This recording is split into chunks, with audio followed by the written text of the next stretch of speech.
yun o, good morning sa inyong lahat dyan. Mabali update tayo dito for today's video, no? Update tayo sa Davao City kung ano nga bang ganap dito. May kaguluhan ba, may mga tensyon, komosyon. So far wala naman, no? Dito tayo ngayon sa may Ramon Magsaysay Leon Garcia. So Ramon Magsaysay Park tayo sumakay, tapos itong dinaanan natin parati pa rin to ng downtown area, Chinatown, Leon Garcia / Agdao. So kung mga katarungan natin, kumusta ang Davao ngayon? Syempre diba, high red alert.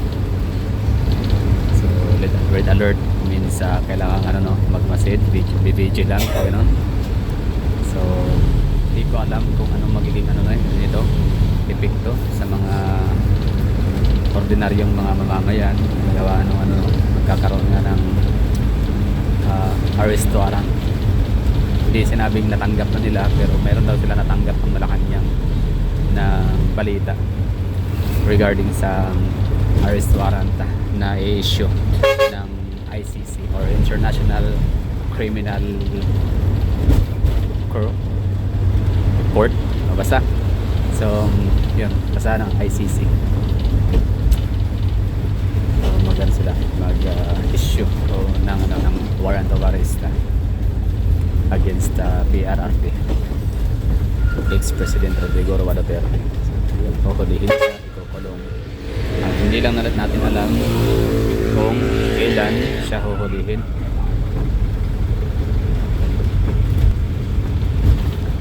Kung sa panahon ba na siya ay makauwi na ng Pilipinas, makalapag na ng Davao. Kasi kahapon nasa sila ng Hong Kong. So tingnan natin, sino ba naman kasi ang may gusto sa gulo, parang lahat naman tayo gusto natin katahimikan. Nakalungkot na dapat sa ganong darating sa ganyang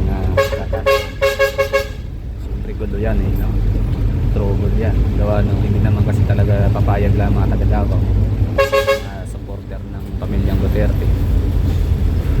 Siyempre, di ba? Tatay, ito na lang, tatay. Siyempre andyan si Paolo.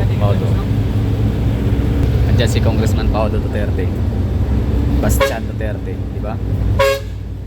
Si VP Sara, mo na yan, medyo dami kasi siyang dami siyang mga din ngayon, controversy and problema si VP Sara.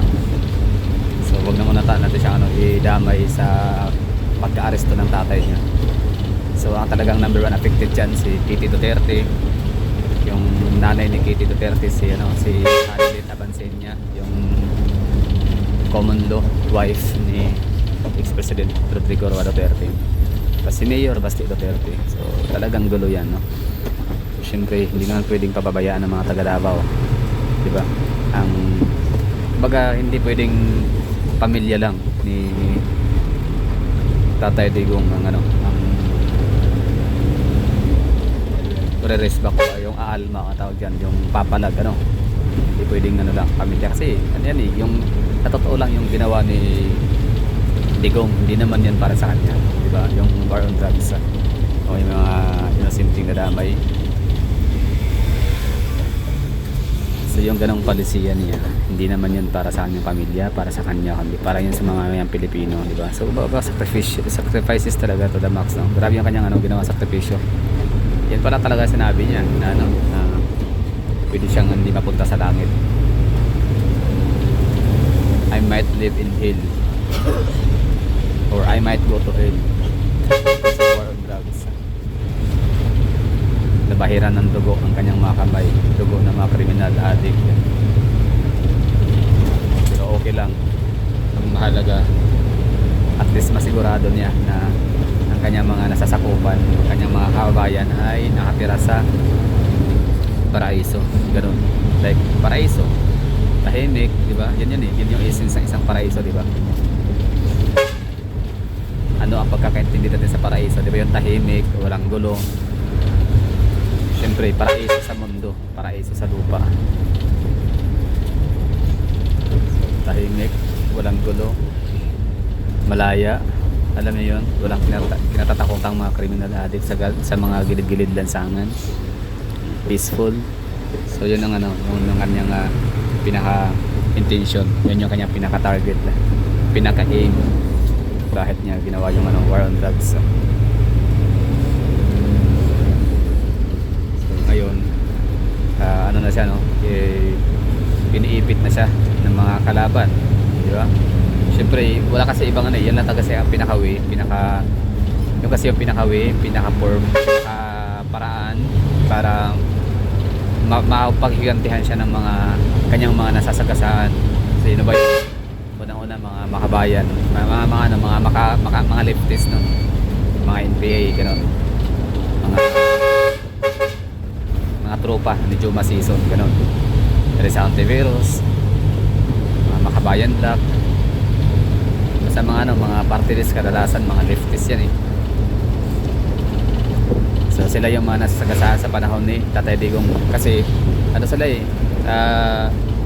merong ginawa si Tatay Digong na NTF ILCAC. NTF ILCAC, isa na siya, no? Ano ba ibig sabihin ng NTF?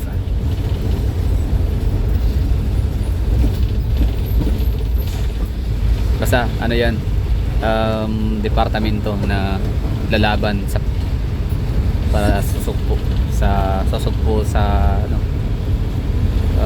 insurgency. So sino pa mga nasagasaan ni Tatay Digong? Siyempre yung mga drug lords, mga drug cartel, mga drug syndicates, mga narco politician. Sila yung number 1 na galit kay Tatay Digong. Siyempre mga addict. Tapos maliban sa mga addict, yung mga anak din ng mga untouchables, no? Mga abusado sa kapangyarihan, alam niyo yun.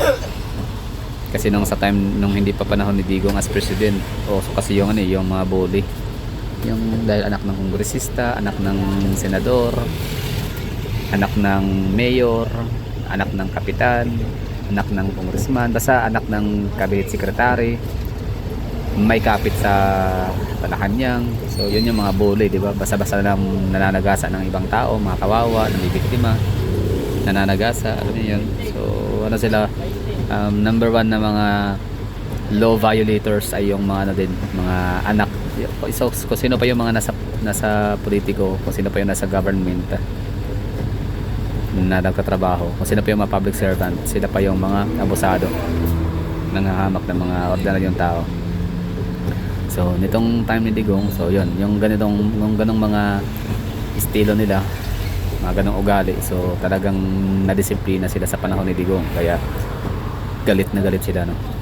Kaya ito, kahit pa anti-Duterte sila, anti-Marcos, pero dahil nga sa talagang sa tingin nila less evil itong si Marcos, although alam ko na naman ito mga pinklawan dilawan although actually meron akong nakausap na talagang die hard, merong kaibigan, di lang siya basta nakausap, kaibigan ko talaga siya, na hindi man ganun ka-close, pero yun lang, in some point na naging kaibigan siya, no? Kakilala, tas yun na nga, pagkakita-kita, kumbaga once in a blue moon lang naman, pero di talaga maiwasan na kapag-usapan yung politics. And alam naman yan, ako yung DDS hardcore.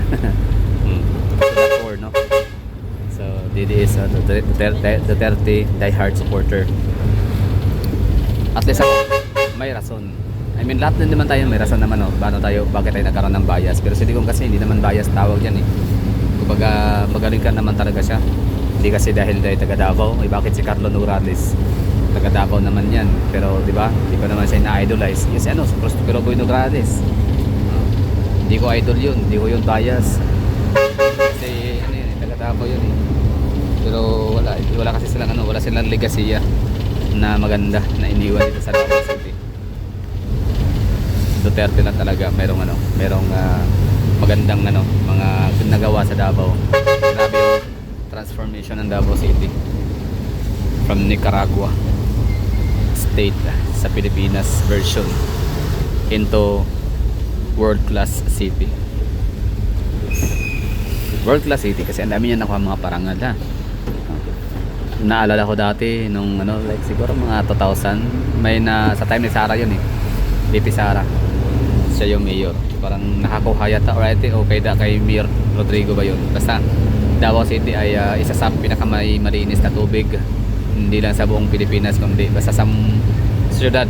Parang pasok siya, no? Top 10 ba yun o top 50 na one of the cleanest water sa Davao City. Tapos ano pa, child friendly city, Hall of Famer and Davao City, safest cleanest city, air index, gano'n, no? Livable city, safest city.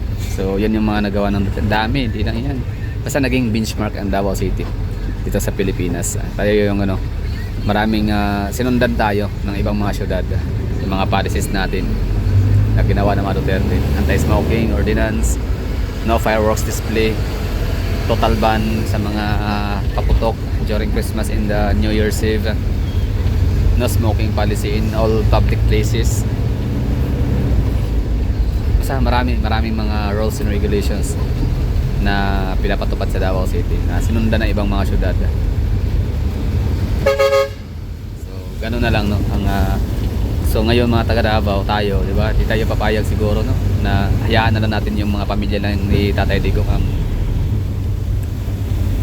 papalag, ano. So siguro tayong mga netizens, mga Davaoeño, even mga Filipinos, hindi lang mga taga Davao, no?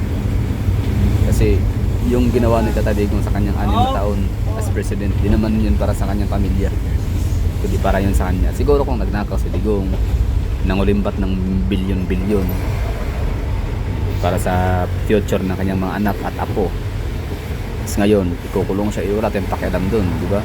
Siyempre ano yun personal naman yan na ano yun di ba? Nagnakaw siya para sa pamilya niya, di ba? Hindi naman siya nag-aala.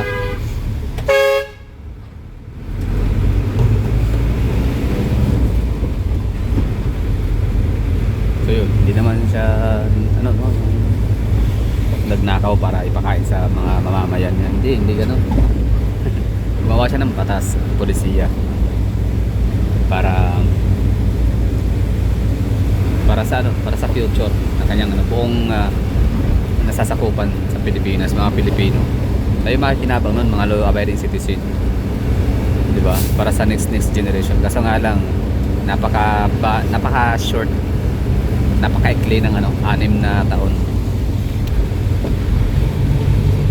Hindi na mata kasi dito nakala na yan na nga, lulusot si PBBM, mananalo na, pero wala na, huli na ang lahat para magsisisi, hindi na, walang magagawa, kumbaga walang maitutulong ang pagsisisi. So ang natin dyan, gawin na lang focus sa anong pwedeng gawin. Move on, ganun. Pero hirap mag-move on, no? Iniipit si Bibi Sara ng kanyang kaalyansa dati.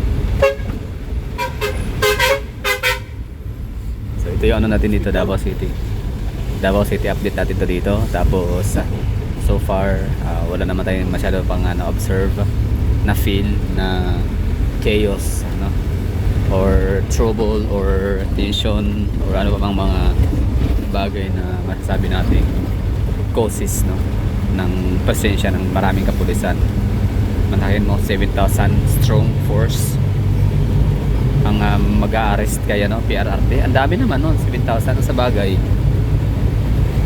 matanda nga lang siya, may edad na at nag-iisa lang, pero siyempre marami siyang mga supporters na hindi naman din talaga papayag ng basta-basta na lang siya huhulihin, kaya yan siguro 7,000 strong force ang kakailanganin para sa ma-arresto.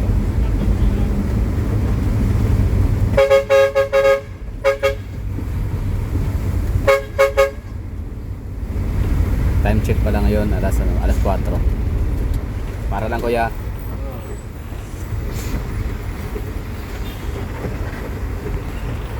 So alas 4 ng umaga dito sa may airport na tayo, Biyahe tayo. So yun lang, so far wala tayong namataan dito na kagaya nung sa panahon ni Kibuloy, At sana laging ganun na lang, Wag na sanang dumating pa sa point na i-lockdown itong area na to dito, wala makakadaan dahil nga sa pinaghuhuli na si PRRD. So di ko alam kung hanggang ilang araw sila doon sa Hong Kong. So sana kung pwede lang, ito kung akin lang to, mas mabuti pa wag na siya umuwi, kung hulihin lang siya dito. Doon na lang muna siya sa Hong Kong manirahan o China, kung saan man. Ano sa tingin nyo? Pwede, kasi magkakagulo talaga kung uuwi siya dito. Tsaka na lang siya uuwi kapag presidente na si VP Sara. So yun lang siguro, maraming thank you. Di naman siguro makakapasok sa China ang ang Interpol ng ano kasi ang ICC hindi kasi yan sa Amerika. Ano yan sa London, England kasi yan Hindi yan sa Amerika. So wala. Kahit pa sabihin ni Trump na wala nang hindi, kahit pa sabihin ni Trump na walang karapatang I mean, ayon ni Trump sa ICC, wala namang magagawa si Trump sa Pilipinas. Tsaka ang daming problema ng USA na kailangan niyang trabahuin, asikasuhin sa ngayon, bago niya pakialaman ang ibang state. Yun lang. Thank you for watching and bye bye.